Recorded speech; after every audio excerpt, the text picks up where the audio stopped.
उसका नाम है कुबेरेश्वर महादेव कुबेर भंडारी।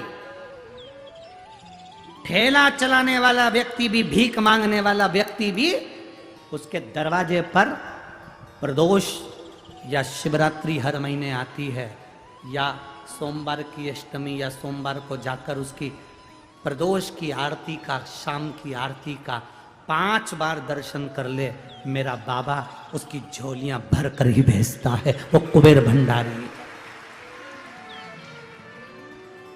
शाम की जो आरती होती है, प्रदोष की जो आरती होती है, प्रदोष काल की जो आरती होती है, संध्या की जो आरती होती है, उसका मात्र दर्शन, कुबेर भंडारी की वो आरती का दर्शन ही मूल सुख देगा।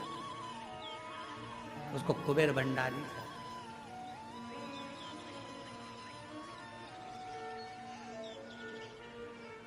कितने किस्मत वाले हैं आप सभी लोग। 7 मार्च से 13 मार्च तक शिवरात्रि के अवसर पर रुद्राक्ष महोत्सव होगा। आप 7 दिन वहां रहकर रोज शाम की प्रदोष काल की आरती का दर्शन बाबा की उस पावन चरणारविंद में करेंगे। ये जीवन का सुख है। रुद्राक्ष वितरण तो उस समय पर नहीं होगा, पर रुद्राक्ष उत्सव पूरा होगा। रुद्राक्ष वितरण तो 15 फरवरी को बंद हो जाएगा, फिर 15 मई को प्रारंभ होगा, जब तक रुद्राक्ष नहीं बटेंगे, क्योंकि अब रुद्राक्ष है भी नहीं। जो बाबा के सिद्ध करे, बाबा के चढ़े हुए रुद्राक्ष थे, वो विराम की ओर है, इसलिए 15 फरवरी तक ही वो चल पाएंगे, फिर विराम, फिर 15 मई से प्रारंभ। और जो 7 मार्च से 13 मार्च तक शिव महापुराण की कथा बाबा कुबेरेश्वर महादेव के पावन चरणों में, उसका एक आनंद ही दूसरा। 12 ज्योतिर्लिंग का मध्य है कुबेरेश्वर धाम। कुबेर भंडारी रे, जो कि परवरिश तुम्हारी साधना है, पर बच्चों से निवेदन है, माता पिता की सेवा तुम्हारी आराधना है।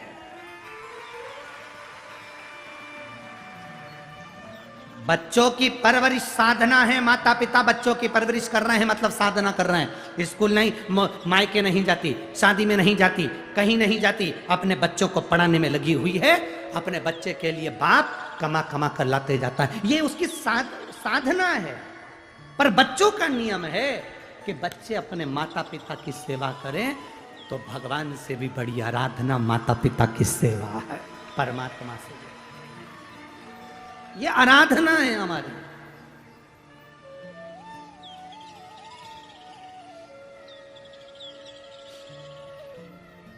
करो आराधना। क्या इस बूटी में शिव नाम से कुछ प्राप्ति है? क्यों नहीं?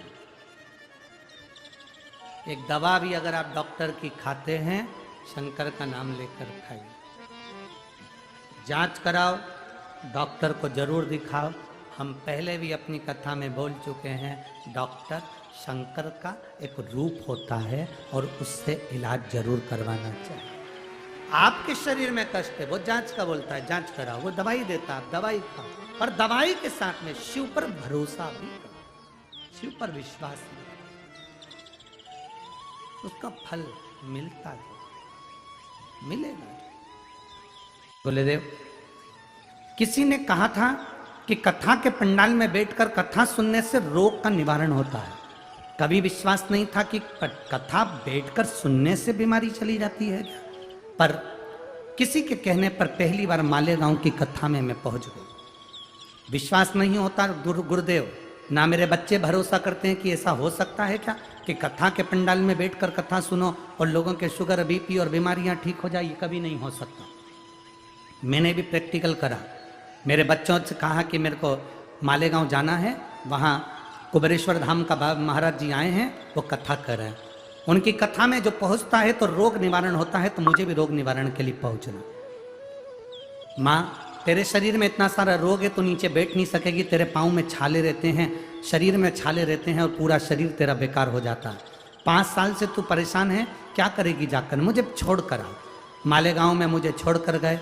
मैं बैठकर कथा सुनी गुरुदेव।